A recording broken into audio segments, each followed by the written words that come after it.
Podcast ini spesial dibawakan untukmu oleh Remote Worker Indonesia, sebuah platform mentoring untuk menembus remote work. Kerja dari rumah, gaji dalam dolar. Cek website kami di remoteworker.id. See you there.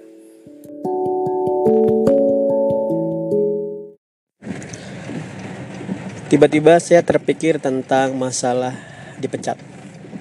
Ada perbedaan mendasar loh ya antara kamu bekerja 9 to 5 dengan bekerja remote jarak jauh. Yang ini biasanya menjadi alasan kenapa orang lebih milih 9 to 5 meskipun berat ketimbang nanti 9 to 5 ketimbang remote meskipun itu ringan dan hasilnya lebih banyak. Orang mungkin patokannya adalah lebih memilih yang pasti-pasti aja deh. Padahal ya pastilah. Remote work juga saya sudah dari tahun 2010 sampai sekarang sudah secara harta udah banyak lah. Pengalaman banyak. Tapi orang tetap lebih milih 9 to 5 karena ya pasti-pasti itu dan juga kemungkinan dipecatnya kecil. Itu memang menjadi apa ya? Menjadi alami, habitat alami seorang remote worker adalah dia berada pada titik bisa dipecat kapan saja. Ini mungkin membuat kamu ketakutan. Aku bisa dipecat kapan saja. Iya, kamu benar-benar bisa dipecat kapan saja. Semudah apa? Semudah mengirim chat satu baris. Semudah kalau di Upwork, semudah si klien menekan tombol end kontrak, maka kamu sudah dipecat. Oke.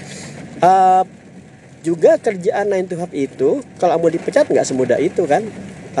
Ada banyak halangan psikologis dan halangan fisik kenapa kamu akan sangat sulit kalau dipecat di 9 to 5. Ya meskipun kalau pecatan sepihak tiba-tiba seperti kemarin Indosat ya bisa aja ya. Namun secara umum nggak seperti itu. Bekerja 9 to 5 itu ada sense of safe-nya, yaitu kamu pasti merasa selama kamu berangkat on time, pulang sesuai dengan waktu yang ditentukan, mengerjakan pekerjaan sesuai dengan yang diharapkan, kamu pasti merasa aman, tidak akan dipecat, ya kan? Ya meskipun kenyataan bisa sama aja. Namun tetap aja kerja 9 to 5 itu ada orang fisik yang kamu temui, sehingga orang fisik yang kamu temui itu, maksudnya saya HRD perusahaanmu, dia nggak akan semudah itu mecat kamu karena kamu kelihatan. Bayangkan kalau kerjaan orang remote.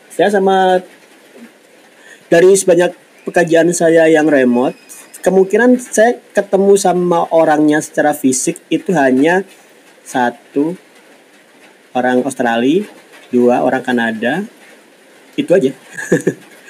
Dari sebanyak itu job, hanya 2 orang saya pernah ketemu tatap muka. Lainnya via online. Sehingga kamu dipecat saat remote itu gampang banget. Dia bisa sekadar kirim chat dan seperti yang saya sampaikan tadi, sekadar tekan tombol kamu dipecat. Nah, kemudian kamu berpikir kalau gitu nggak worth banget dong ya kerja remote. Ya nggak juga. Seperti yang kalau belum nanti saya sampaikan, tapi kalau belum saya sampaikan, sekarang saya sampaikan bahwasanya kamu kerja remote, kamu bisa menambah job berapa saja. Oh, sudah saya sampaikan ya tentang memecat bos. Yaitu kamu benar-benar bisa menambah job berapa saja selama kamu bisa handle manajemen waktunya atau selama kamu punya staff yang kamu delegasikan. Jadi pekerja remote itu tidak boleh hanya punya satu jenis pekerjaan kontrak saja. Jadi misalnya kamu nih nggarap aplikasi Python misalnya, lolos 1 job, udah kamu santai ngerjain aja. Nggak boleh seperti itu. Kamu harus punya 1 backup job yang lain yang kamu kerjain berbarengan. Karena sehari itu paling kamu ngerjakan yang Python cuma 2 jam. Waktu tersisa 6 jam atau lebih itu sebaiknya kamu pakai untuk nyari job lain, sehingga pada saat yang bersamaan minimal ada 2 job yang berjalan, sehingga jika 1 job dipecat ya udah santai aja, ini tetap jalan. Itu idealnya seperti itu. Tapi kalau kerjaan yang jenis long term, yang kamu lewat kontrak resmi, jalur testing yang banyak di perusahaan remote seperti yang sudah saya sampaikan, seperti saat saya kerja di Kanada atau di Australia, itu kamu bisa santai, 1 pekerjaan nggak apa-apa. Itu aja, karena emang itu full time.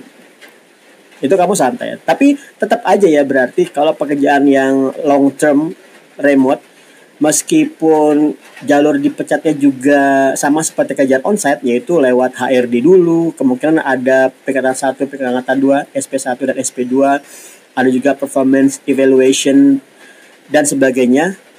Memang tetap lebih aman kamu punya 2 job meskipun long term. Ya, saya malah punya 3 job long term pada saat saya kerja remote itu karena ya sudah didelegasikan. Nah, jadi ini trik untuk mengatasi masalah status yang gampang dipecat adalah punya double job. Yang ini malah kemungkinan kalau kamu kerja 9 to 5 punya double job nggak mungkin, ya kan? Karena kamu nggak mungkin ngantor berbarengan pada saat yang bersamaan. Paling banter kamu bisa buka warung di rumah itu atau punya sambilan main forex misalnya, itu bisa. Tapi kalau kerjaan kamu double job onset, it's practically impossible. Oke, itu. Nah,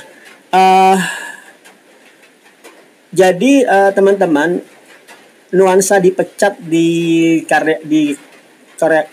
pekerja yang remote work itu seperti saya sampaikan tadi, itu habitatnya. Kamu harus membiasakan diri nanti hidup dalam bayang-bayang dipecat. Ini memang nggak ada ya. Kalau kerjaan 9 to 5 tuh kamu ngerasanya aman-aman aja, padahal ya sedetik aja bisa. Nah, jadi untuk ngatasi nggak dipecat itu gampang lah. Selama kamu ngerjakan apa yang kamu katakan dan mengatakan apa yang kamu kerjakan, kamu aman. Jadi misalnya kamu ada klien, dia ngobrol minta 10 requirement, terus kamu bilangnya, oke Pak, saya kerjakan 5. Makanya benar-benar kamu kerjakan 5 itu, jangan balelo. Kemudian saat sudah deadline bilang, maaf Pak, cuma 2, nggak boleh seperti itu. Kalau memang ada kendala, sampaikan di saat mengerjakan, jangan disampaikan di akhir, karena itu jadi useless. Itu satu. Kedua lagi, misalnya kamu di kerjaan remote dan ada stand up. Stand up itu adalah voice chat secara berkala setiap hari, mungkin jam 9 malam misalnya kalau untuk Kanada. Kamu nggak boleh bolos.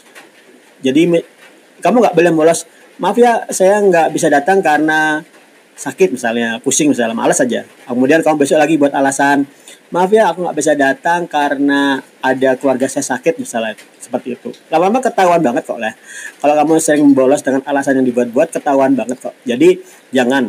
Itu berat banget. Kalau emang perusahaan sudah menetapkan suatu jam stand up, kamu benar-benar harus hadir pada saat itu juga dan sampaikan apa yang sudah kamu kerjakan dan benar-benar harus komitmen dengan jam waktu pertemuan itu. Dari pengalaman saya beberapa tahun yang selama ini itu adalah mostly orang itu dipecat karena alasan ini. Pertama, jelas kalau dia nggak mampu dipecat. Misalnya ngerjakan tas dia nggak bisa ngerjain, itu akan ditanya terus. Kalau performanya jelek ya dipecat. Itu pasti, itu wajib lah ya karena memang nggak mampu. Kedua adalah dia sering bolos meeting, sering nggak online, itu langsung kandidat dipecat. Jadi jangan lakukan dua hal ini, kamu aman. Oke. Satu lagi adalah keuntungan remote work yang meskipun bisa mudah dipecat adalah gajimu udah banyak, gitu aja. Gajimu, tabunganmu dalam dolar udah banyak. Jadi kalau sama-sama kerja 9 to 5, sama-sama kerja remote, kemudian dipecat, ya yakinilah yang kerja remote ini tabungannya dalam dolar lebih banyak. Oke, itu dulu. Semoga bermanfaat dan see you in another podcast. Thank you.